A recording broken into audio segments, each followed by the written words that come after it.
job for the next governor. And I want to talk to you about that for a minute. But before I do that, there are a lot of people here who I don't know, so let me introduce myself and tell you why I'm running for governor, and then talk for a minute or two about Mille, and also introduce Donna after I get done. So I was born and raised in Detroit Lakes, Minnesota. My wife is from Crookston. We went to college in Moorhead, so we're children of northwestern Minnesota, but we've lived in Plymouth now for 20-some years. We have two teenage boys. Thor is in college, Rolf is in high school. I've actually spent most of my adult life in the private sector. I've been self-employed for the past 18 or so years. And then during that time, I also served 6 years in the Minnesota House, and now I'm in my third and final term on the Hennepin County Board as the very lonely voice of sanity in the heart of Minneapolis. And I got in this race well over a year ago for a really simple reason: to take power away from government and to give it back to the people of Minnesota. We have seen just, I would argue, an out-of-control trend the past 15 to 20 years where government is taking too much, and it's spending too much, and it's doing too much, and it has way too much influence over our daily lives. And I could give you lots of different policy ideas that Donna and I have of how to change that, but I won't do that. I will just boil it down to something I think is really simple. We are going to wake up every day to change the culture in St. Paul from that of controlling and directing and telling everybody else how to live their lives or run their business or farm their land or raise their kids, to actually serving the people who pay their salaries. So we are going to rein in the DNR and the MPCA and the Department of Education and every other bureaucracy that does not understand their sole purpose for existing is to serve us, not to control us. We are going to clean house in our state agencies, and we're going to give the people of Minnesota their government back. That's what we will wake up every single day to do. Now, having said that, that's kind of the big picture. But let me tell you one really straightforward thing that you can expect from Donna and me that I think you all will care about. And that is that we will replace the leadership of the DNR with outsiders, not from the inside, and those new leaders will not have a political agenda. That is very important to me. Their agenda is going to be, number one, to change the culture in that organization to a service culture, and number two, to manage the resources of this state for the benefit of everyone in this state, not one group over another. And I know that there are some, as I talk, well, let me say this first. I'm not an expert in Mille. I'm not an expert in fisheries. Steve is. There are other people around here who are, and I'm going to rely upon them heavily, and I am very thankful for that. But if we get questions today about protocols or quotas, I'll probably ask someone else to answer that question, because that is, I'm not deep into this enough to do that. But here's one thing that I do know, and it's really simple, and that is from talking to people like Steve and probably 50 or 60 others around this state who really do understand Mille, and that is that co-management, as we are seeing it now, is not working. It has created a dysfunction and a distrust that is not acceptable to me as your governor, and it will not be acceptable to Donna as your lieutenant governor. And so my belief is we have to change the way this lake is managed so that it benefits everyone in the community. And that means the tribes, that means the business owners around the lake, that means the sportsmen and the sportswomen who live in this area. And that will be our focus with respect to Mille. I know that there may be a couple in the audience, because I've heard from a few, especially on social media, who will not be satisfied with what we have to say unless I promise that I'm going to go up to the U.S. Supreme Court and start arguing about the issue of tribal sovereignty, or going to go try to abrogate a treaty from 150 years ago. And we could talk about that all we want, but that would be a decade-long fight, and I would come in and out as governor and we'll have accomplished nothing.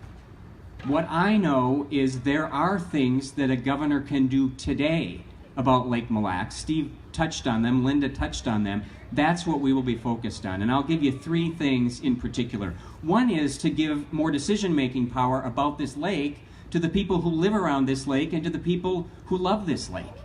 And I could say that more broadly about the DNR in general. I talk a lot about the DNR. because I'm very frustrated, along with a lot of Minnesotans, with the DNR, and I actually think citizens should have much more influence and control over the decisions that the DNR makes. We have MILFAC, which I think Steve is part of. It's an awesome resource that we have, and I think that they should wield more power in the management of this lake. Maybe they should be negotiating with the tribes rather than the DNR. They'd probably represent us just a little bit better. So number one, we are going to give more control to citizens over what happens on this lake.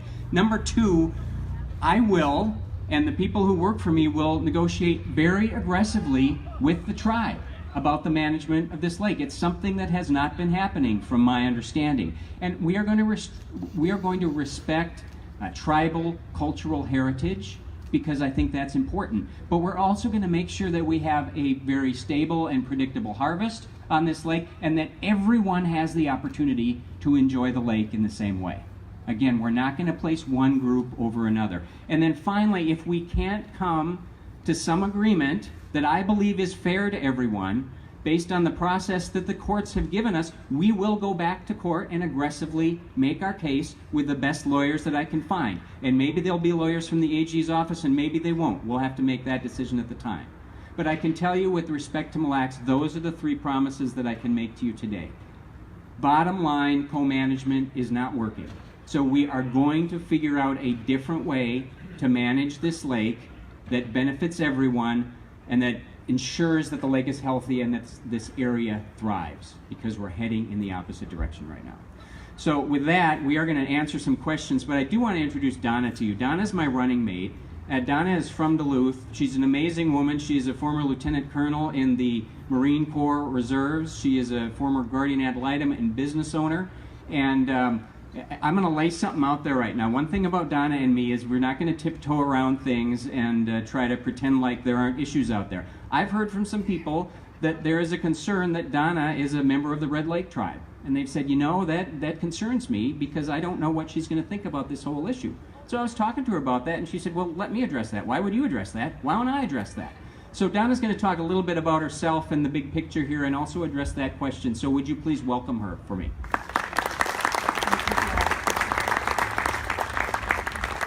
Thank you, everyone. Ooh, that's a little loud. Good evening. It's so nice to be here. Thank you so much for coming out and being with us tonight. And whoever ordered the weather, this is beautiful. Thank you so much. As Jeff said, I'm Donna Bergstrom. I'll just let you know real quickly a little bit about my background. I grew up in Carlton, Minnesota, which is just south of Duluth. I grew up in a family of 7. I was number 5. My dad worked at the Potlatch paper mill. Some of you probably know it. And my mom was a stay-at-home mom. I say that I'm here today because I had a 4th grade teacher that hugged me every day that I came to school and said, thank you for coming to school. You're going to appreciate your education. And I take that to heart. I did. So I went on and graduated from Carleton High School and went to the Maine U. I graduated from the University of Minnesota in Twin Cities with a degree in political science. And I did that in 4 years, and I was the first in my family to get a degree. So I'm very proud of that, having been 5th in line of 7. After I graduated with a degree in political science, well, what do you do with a degree in political science? So I went backpacking around Europe for a while, and I backpacked around Europe, and I stayed there for about 6 months, and I traveled to a lot of different countries, and I heard over and over again how lucky I was to be an American. How many people wanted to come and be an American just like me, where I had freedoms and liberties that they could only dream about. And then when I'd come into a different country and I'd turn a corner and I'd see that embassy or that consulate there with that pop of that flag, and I'd see those Marines standing behind the glass, just really made my heart flutter. Made me really realize how proud and lucky I am to be an American.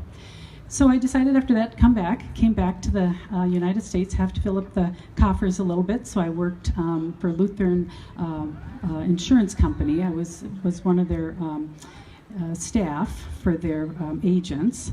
And that really didn't suit me very well. I thought it was a good job, but I really needed to get my hands into public service. That's really where I wanted to be. So I decided that probably the best thing for me to do was to join the military. And I had an uncle that was in the Navy and an uncle that was in the Air Force, and I had an uncle that was in the Army, but otherwise I wasn't very familiar with it. So I went down to the Navy recruiter because I thought, well, I'll join the Navy. That seems to fit me well. Went down to the Navy recruiter and he said, we're not recruiting till February, but the Marine, again, see how many different systems there are to live under. And I can tell you that lawlessness and chaos just don't cut it. And when I was in the Republic of Panama, we had to actually live under a system where you didn't know if the police officer that was going to stop you was going to take your jewelry from you, or take your car, or take something else that you didn't want to have them take. And so that experience really set with me as how important it is for us to have laws and to live in a nation where we are law-filled people. So when I was eligible to retire in 2010, I came back to Minnesota with my husband and son and decided to live in the Duluth area. So my son right now is 12 years old. He'll be 13 next month. My husband is retired. He spent 20 years on Capitol Hill. He worked for a variety of senators and staff positions. And we came back to Minnesota because we thought we would just hunt and fish and mind our own business and play with cousins and uncles and aunts. And it sure didn't take me long to figure out that this wasn't the Minnesota that I left, that our taxes were too high, that government was reaching into our pockets and our houses and our lives just far too frequently, and I didn't like that. And I lived in other countries where I saw what happens when governments do that to people. And so I said, we can't let that happen here. So I started to get involved politically in the Duluth area. And if anybody is familiar with Duluth, they know that it's a very blue area. In fact, I've actually had people say to me, I didn't know there were Republicans in Duluth. I said, yeah, the 42 of us that are there have a really good time. But you know, there are Republicans, we are there, and honestly, I belong to the Congressional District 8, CD8, and Trump carried CD8. So that'll tell you there's Republicans there. And I'm very proud to be in that area now because I feel this wave, or I guess they call it a tsunami, where we're going to turn Minnesota red, because I think people are really fed up with not having their voices heard, with having government overreach into their lives, and with paying far too much in taxes and not getting good services out of them. So I'm very honored and humbled to have been asked to join Jeff on this ticket. And I said yes for two reasons, really. The first being one of principles. Jeff is a man of honor and integrity. And those are two qualities that are very rare in politics today. You know, they shouldn't be, and they don't have to be. So I think all of us, once we elect Jeff Johnson as our next governor of the state of Minnesota, can rest assured that he will do the right thing every day, whether it's hard, and whether or not anybody's looking. So that sits well with me. The other reason is policy. I share with Jeff the same concerns. Our government is starting to overreach. It's not working. We have far too many regulations and restrictions that just aren't serving us well. So with that being said, I know I can't say this very often, but most times I can say I'm the only elephant in the room, but here I am, the elephant in the room, and I'm very proud of my heritage. My mom was raised on the Red Lake Reservation, and she grew up at a time when it was illegal to practice her language, to practice her religion, and all those things. She was raised in the Catholic religion, and she went to the missionary school and then graduated from the Red Lake High School. And those two, again, that speaks well for her because not many people even today from the Native communities graduate from the high schools. So I was very proud of my mom for that. My dad grew up in Bemidji. He is Swedish and Norwegian, and his grandparents immigrated here. So really he's second generation immigrant.